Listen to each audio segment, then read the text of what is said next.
ಮೊದಲನೇದಾಗಿ love birds ಸಿನಿಮಾದ ಒಂದು ಟೀಸರ್ ಅನ್ನೋದಕ್ಕಿಂತ ಕ್ಯಾರೆಕ್ಟರ್ ರಿವೀಲ್ ಅಂತಲೇ ಹೇಳ್ಬೋದು. ಇನ್ನೂ ಬೇಕಂತ ಅನಿಸ್ತು ಆ್ಯಕ್ಚುಲಿ, ನನಗೆ ಫ್ರ್ಯಾಂಕ್ಲಿ ಹೇಳಬೇಕಂತಂದರೆ. ಬಟ್ ಅವಾಗ ಸುನಿಲ್ ಅವ್ರು ಹೇಳಿದರು ಕ್ಯಾರೆಕ್ಟರ್ ರಿವೀಲ್ ಅಂತ. ಆ್ಯಕ್ಚುಲಿ ಬೇಕಂತ ಅನ್ಸೋದು ಆ್ಯಕ್ಚುಲಿ ನಾನು ಪಾಸಿಟಿವ್ ವೇನಲ್ಲೇ ಹೇಳ್ತಾ ಇರೋದು. ಅಂದರೆ ಎರಡನೇ ಸಲ ಪ್ಲೇ ಮಾಡಿದಾಗ್ಲೂ ಮತ್ತೆ ಇನ್ನೊಂದ್ಸಲ ನೋಡ್ಬೇಕಂತ ಅನಿಸ್ತು. ಮೂರನೇ ಸಲ ಪ್ಲೇ ಮಾಡ್ತಾರೆ ಅಂತಂದರೆ ಸ್ಟಾಪ್ ಆಯ್ತು ಆ್ಯಕ್ಚುಲಿ. ಬಿಕಾಸ್ ಸಾಕಷ್ಟು ವಿಷಯಗಳಿತ್ತು ಫ್ರೇಮಲ್ಲಿ. ನಾನು ಹಿಂಗೆ ಅಬ್ಸರ್ವ್ ಮಾಡ್ತಾ ಇದ್ದೆ, ಅದು ಬೇರೆ ಫ್ರಂಟ್ ಸೀಟಲ್ಲಿ ಕೂತ್ಕೊಂಡಿದ್ದೆ. ಆ ಕಡೆಯಿಂದ ಈ ಕಡೆ ಇನ್ನೊಂದು ನೋಡೋಷ್ಟರಲ್ಲಿ ನಾನು ಒಂದು ಕೆಲವೊಂದು ವಿಷಯಗಳನ್ನ ಮಿಸ್ ಮಾಡಿಕೊಂಡೆ. ಚೆನ್ನಾಗಿತ್ತು ಫೋಟೋಗ್ರಫಿ, ಮ್ಯೂಸಿಕಲ್ಲಿ ಕೇಳೋದಕ್ಕೆ ತುಂಬ ಚೆನ್ನಾಗಿತ್ತು. ಇನ್ನೊಂದ್ಸಲ ಆಮೇಲೆ ದಯವಿಟ್ಟು ಪ್ಲೇ ಮಾಡಿ. ಚಿಕ್ಕದಾಗಿದ್ರೂ ತುಂಬ ಸ್ವೀಟ್ ಆಗಿತ್ತು. All I can say is hardly ಒಳ್ಳೇದಾಗಲಿ. ನಾನು ಕೃಷ್ಣ ಅವ್ರ ಬಗ್ಗೆನೂ ಲಾಸ್ಟ್ ಟೈಮ್ ಒಂದು ವೇದಿಕೆ ಮೇಲೆ ಹೇಳಿದ್ದೆ. ದೇ ಆಲ್ರೆಡಿ ಪ್ರೂವ್ಡ್, ಅವರಾಗಲಿ ಮಿಲನ್ ಅವರಾಗಲಿ ಸಾಕಷ್ಟು ಕಷ್ಟಗಳು ನೋಡಿದ್ದಾರೆ. ಅದಾದ್ಮೇಲೆ ತಾವೇ ಸ್ವಂತ ಕಾಲ ಮೇಲೆ ನಿಂತ್ಕೊಂಡು ಯಾರು ಬರದೇ ಇದ್ದಂಥ ಸಮಯದಲ್ಲಿ ಹೇಳ್ಕೊಳಕ್ಕಾಗದೇ ಇರೋ ರೀತಿನಲ್ಲಿ ಒಂದಷ್ಟು ಎಫರ್ಟ್ಗಳನ್ನು ಹಾಕಿ ಛಲ ಸಾಧಿಸಿ ಇಂಡಸ್ಟ್ರಿನಲ್ಲಿ ತಮ್ಮದೇ ಆದಂಥ ಒಂದು ಛಾಪ್ ಮೂಡಿಸಿದ್ದಾರೆ.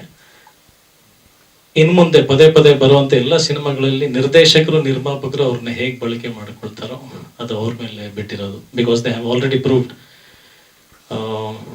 ಸೊ ಆ ನಿಟ್ಟಿನಲ್ಲಿ ಶೇಖರ್ ಅವರು ಮತ್ತು ಚಂದ್ರನ್ ಅವರು ತುಂಬ ಚೆನ್ನಾಗಿ ಸದುಪಯೋಗ ಮಾಡ್ಕೊಂಡಿರ್ತಾರೆ ಕಲಾವಿದರನ್ನ ಅಂತ ನಾನು ಭಾವಿಸ್ತಾ, ಎಲ್ಲರೂ ಈ ಸಿನಿಮಾಗೆ ಈ ಪ್ರಯತ್ನಕ್ಕೆ ಪ್ರೋತ್ಸಾಹಿಸಿ ಅಂತ ಕೇಳ್ತಾ ಇದ್ದೀನಿ. ಬಿಕಾಸ್ ಇಷ್ಟೊಂದು ಪ್ರೀತಿಯಿಂದ ಕರೆದಿದ್ದಾರೆ ಅಂದರೆ ನಾವು ನಮ್ಮ ಕರ್ತವ್ಯ ಏನಂದರೆ ಮನಸ್ಪೂರ್ವಕವಾಗಿ ಬಂದು ನಿಷ್ಕಲ್ಮಶವಾಗಿ ಬಂದು ಇಲ್ಲಿ ಹಾರೈಸ್ಬೋದು ಒಳ್ಳೇದಾಗಲಿ ಅಂತ. ಸೊ ಆ ಕೆಲಸ ಮಾಡೋಕ್ಕೆ ಬಂದಿದ್ದೀವಿ. ಸೊ ಹಾರ್ಡ್ಲಿ ತುಂಬ ಒಳ್ಳೇದಾಗಲಿ, ಇಡೀ ಟೀಮಿಗೆ ಒಳ್ಳೆ ಗೆಲುವು ಸಿಗಲಿ. ತುಂಬ ಮುದ್ದಾದ ಪೇರು, ಮತ್ತೆ ಮದುವೆ ಆಗ್ತಾ ಇರ್ಬೋದು ಅವರು. ಆನ್ ಸ್ಕ್ರೀನ್ ಹೇಳಿದ್ದು, ಒಂದ್ಸಲ ಮದುವೆ ಆಗಿದ್ದಾರೆ ರಿಯಲ್ ಲೈಫಲ್ಲಿ. ಆನ್ ಸ್ಕ್ರೀನ್ ಅಂದರೆ ಅಷ್ಟು ಫ್ರೆಶ್ ಅನ್ನಿಸ್ತಾರೆ. ಎಷ್ಟು ಸಲ ಪೇರ್ ರಿಪೀಟ್ ಆದ್ರೂ ಬೋರ್ ಆಗದೆ ಇರೋಂಥ ಒಂದು ಪೇರು ಮಾಡಿಸಿದ್ದೀರಾ. ಸಿನಿಮಾನಲ್ಲಿ ಇರೋ ಒಂದು ವಿಷಯ ಬಿಟ್ಕೊಟ್ಟಿದ್ದಾರೆ, ಈ ಸಿನಿಮಾದಲ್ಲೂ ಮದುವೆ ಆಗ್ತಾರಂತೆ. ಸೊ ಒಳ್ಳೇದಾಗಲಿ.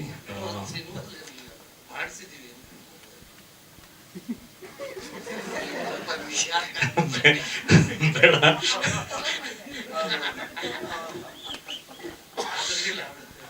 So thank you, good luck, all the best.